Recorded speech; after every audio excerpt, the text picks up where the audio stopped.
पहली बात तो उपासक को ये नहीं देखना कि हमारा मन लगता है कि नहीं। उपासक को नाम चलाने का प्रयास करना चाहिए। पहला प्रयास नाम चलाना है।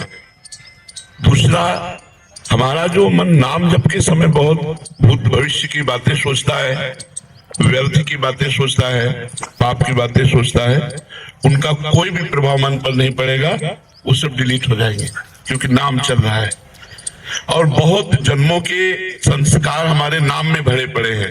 जैसे जैसे हम नाम जप करते हो अपने संस्कार भागवतिक डालता है मन पे और मन के जागतिक संस्कारों को बाहर करता है। और उपासक उस प्रक्रिया को समझ नहीं पाता और वो विचलित होकर सोचता है कि जब मैं नाम जप करता हूं तो मन नाम में न लग करके संसार में जाता है। तो पहली बात तो आप निश्चिंत रहिए, आपका नाम जप करने से ही काम बन जाएगा। मन भले संसार में जाए, मन भले इधर उधर का चिंतन करे, उसे कोई फर्क नहीं पड़ता। जैसे अग्नि में दाहिका शक्ति है तो आप भाव से छुओ या अनजान को या कोई जान के जैसे भी छुओगे उसमें दायिका शक्ति अपना काम तुरंत करेगी, आपको जला देगी, स्पर्श करते ही जला देगी।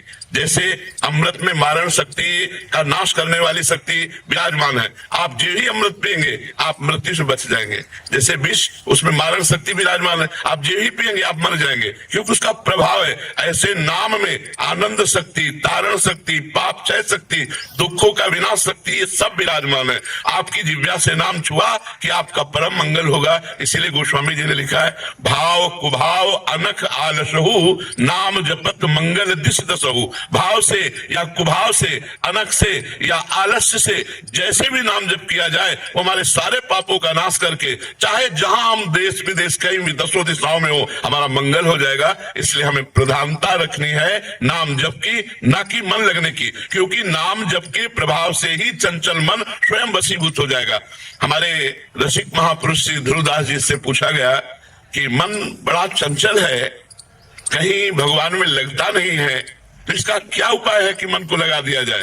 तो उनका मन तो चंचल सबनते, या को कौन उपाय। तो बोले साधन को हरिभजन है, कै सत्संग सहाय। यदि महापुरुषों का सत्संग मिले और भगवान नाम जप करने को मिले तो हमारा मन आज नहीं तो कल निश्चित लग जाएगा। लेकिन आज हम अभी राधा बोल रहे हैं और अभी हमारे प्राण निकल जाए और मन संसार में लगा रहा है तो भी हमें भगवत प्राप्ति हो जाएगी। जैसे पुत्र में मन लगा था अजामिल का, ना कि भगवान में, और पुत्र का नाम था नारायण, तो जहां नारायण पुकारा तो उसका कल्याण हो गया।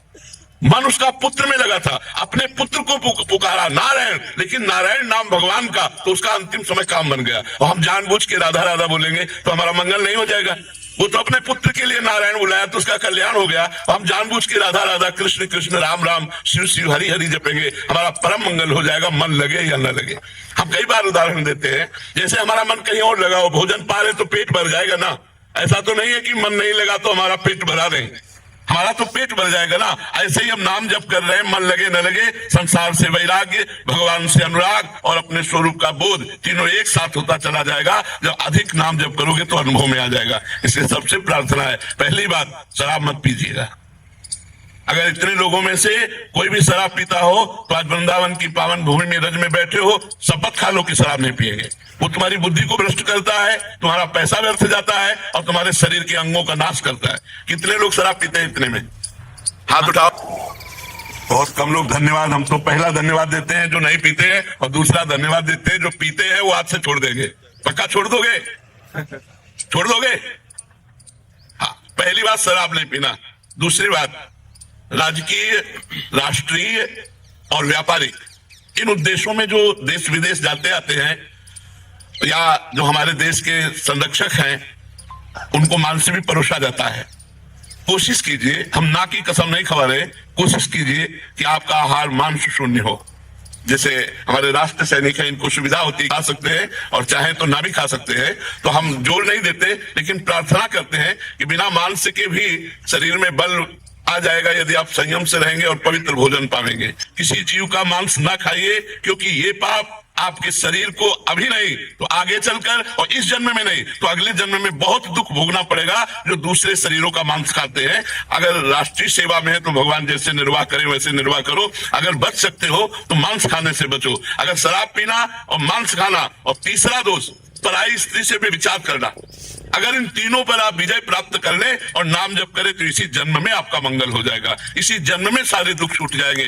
जो केवल 3 बातों को स्वीकार कर लीजिए, हमारी बात मान लीजिए कि अगर माता बहन पर आए पुरुष से और पुरुष पर आई माता बहनों के साथ ऐसे गंदे आचरण ना करे तो हमारे भारत में गृहस्थी बिगड़े ना।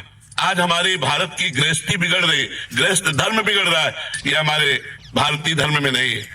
प्राणपन से पत्नी को अर्धांगिनी माना गया और पति को प्राणेश्वर माना गया। जहां हमारे धर्म में ये बात है, वो ये बातें, गंदी बातें ऐसे संशय पैदा करें जो पराये पुरुष पराये स्त्री। तो ये 3 बातें आप स्वीकार कर लीजिए तो आपका जीवन धन्य हो जाएगा। किसी से आशीर्वाद मांगने की जरूरत नहीं है। यदि आप सही आचरण करेंगे तो सबके आशीर्वाद आपके पास आ जाएंगे। पहला, हम शराब नहीं पिएंगे, दूसरा मांस नहीं खाएंगे, तीसरा पराई स्त्री से संभोग नहीं करेंगे और कोशिश करेंगे कि अधिक से अधिक नाम जप करें। हमारी प्रार्थना, अगर हमारी बात मान लोगे तो आपका निश्चित परिवर्तन हो जाएगा। आप भारी विपत्ति में भी मुस्कुरा कर निकल जाएंगे। इतनी सामर्थ्य आपको भगवान देंगे। श्री राधा वल्लभ लाल की जय।